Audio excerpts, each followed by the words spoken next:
Okay. Like, I mean, it's like the first thing I hear is a woman scream. You know, in my mind's eye and in my head, I'm hearing because I'm getting lots of different time periods, lots of different astrals, trying to distinguish if they're original, if they're coming and going, if they're grounded. And the only one that's above them all is this "ah!" from a woman. That's the only one that's above them. And she's coming from upstairs? And that is definitely upstairs. Okay, come on. God, that's scary. Which way? It's scary, I think. Do you want to go up? Yeah. Yeah? Go on then. Oh, what's the matter? Don't do that. I hate it when he does that. Sorry, I just don't like the staircase a minute. Why? I don't know. The minute I step my foot on it, I can feel someone on me straight away. This is by far, this is the most active place so far. The staircase, right in that, just as we come through that door there, there's a little space that is madly active. It is really, like, mad. Pregnant woman falling down the stairs, and both die. Both are dead, but the baby and the mother are definitely dead, because I can see that, I can feel that they're both dead. And this is where the scream's coming from, but it's more than a scream, it's like a gut-wrenching animal cry. It's like, I don't know, it seems possibly that she may have given birth to this child. She may have, as a result of the accident, the baby's been born, but it's been stillborn. And then there's that just almighty grief, and then they show me almost like a light going out like that. So that scream was basically her last breath, is what you're saying? No, that scream was alerting me to the staircase. Right. I think the last breath was in here. Was it an accident, do you think, or was she pushed? She's on her own when it happened, so unless she Right. threw herself down. Okay. So it was clearly an accident. But can you possibly put a time period on when this would have happened? It's hard to put a time on it. Maybe 1600s. I wouldn't have said it's 1500s. Okay. I can't get a name because it's just absolute. It's absolute pain and agony. And there's a smaller. There's 3 people involved here. There's 2 males and a female. There's a smaller man who's a weedy little man. There doesn't seem to be, you know, I'm searching in my mind for like some wrongdoing, like she's been unfaithful and murdered by and I can't get it. You know, that's not what I'm getting. Can you get any connection between the men and this lady? Well, one of the men is storming around, and the other man has.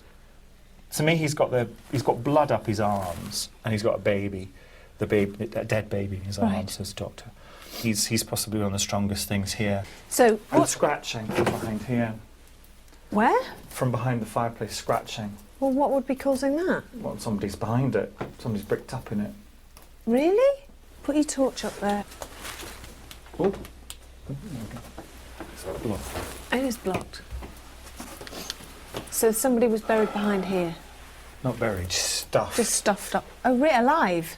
Yeah, I'd say died behind it. Caught. Caught? Trapped Yeah. behind it. You see this spot here, just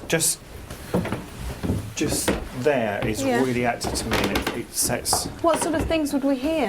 Her screaming and. You might hear. I mean, I didn't physically hear her scream, but I was aware of her doing it. So I don't know if people report that, but it certainly, it's been built up enough. Do you know what I mean?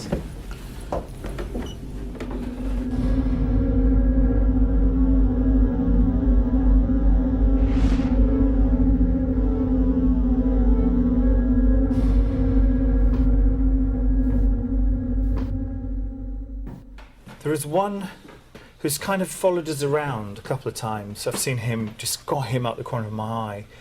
And he's kind of like a servant type of astral. And I don't know if he's quite strong, so people might see him. He's really fast. He's like, and he's dashing around all the time, like he's really busy doing stuff. And is he from the same era, so No. the 1600s? I think he may be just slightly earlier than that. Right. He's wearing, I mean, I don't know much about what they wore, but you know, like when they had those baggy trousers and the strips. There was Oh, like, yeah. So there was like something underneath, and then there was like Yeah. strips that would Yes. like do that. He's wearing that kind of gear Mm. and a little, like a bodice and a shirt. So kind of mentioned. Is that someone banging? You heard it, obviously. Yeah, very footsteps. You're almost underneath where you are, Carl. Shall I go down? I'll go down and have a look. Yeah. Yeah, I'll Wanna come go? down with you, Yeah. Carl. That was 2 bangs. Real distinct. Yeah, bang. Not a real knock. Yeah. I think sometimes when you talk about them as well, it kind of It's almost like, yeah, hello, hi, we're yeah, here. that is me, it's me. Yeah, yeah. And he's that excitable kind of So creature. he's a nice. Yeah. Do you know? I mean, certainly in the bedroom, it's not great and it's not nice. Mm-hmm. But I don't feel threatened. I don't feel murder and ill doing. You know, I really don't feel that at all, even for all that's going on down there. Actually, let me try something. I'm just going to try this with you all. If I make some sounds here, see if they can hear them upstairs. Yeah. Yeah.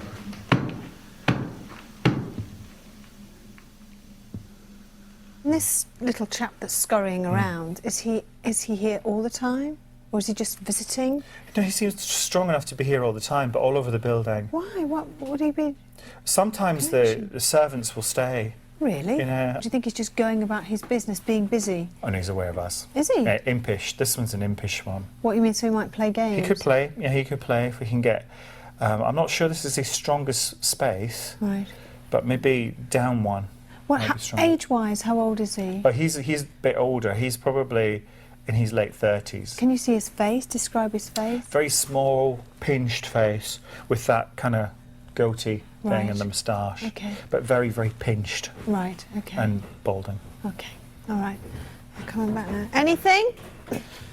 No, did you hear us making a banging sound downstairs? No, I was listening out to see if I could hear you doing anything. We did 2 things because there's a Hessian mat on the floor, and so Carl tapped 3 times and then went over to side bench and knocked on it 3 times. Because the interesting thing is, even if somebody was walking downstairs, it's not the same sort of floorboard like this, so it doesn't create kind of a knocking sound. And you reported that you heard There's 2. Don't knock. like it knocks. was. I don't know if it was the same, but About like that. yeah. Did you hear it at all, I John? did hear it, yeah. So you picked it up. Yeah. And I think the key with this one is maybe action is to move around Okay. with him. It's just a huge cacophony of stuff. It really is mad. The story of Robert Wynne's second bereavement is well chronicled, but the subsequent disappearance of the doctor who failed to save Robert's second wife still remains a mystery. Did this doctor try to climb out of the bedchamber? And are his remains still trapped behind its chimney breast? Perhaps Ian Lawman could offer further clues to this 400-year-old tale of events. All right, Ian. Yeah, fine. If we can walk straight, go through here, the room on the left. I'm This been room? pulled into here, yeah.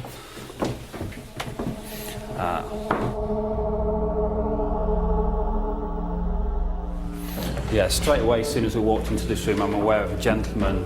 He's got tights and quite a big, velvety, quite materialed coat, very similar to Emma VIII. So Tudor period. Yeah. This man, is he active? Is he here all the time? He's going to play havoc with us this evening. Is he? Yeah. So he's saying he's not in the mood for us to be here tonight. He's not in the mood for you being here For me? tonight. Oh, right. Okay. It's almost as if he's kind of stood with his back next to the fire, stood like this, and he's keeping his back warm, but he's just permanently giving eye contact with you.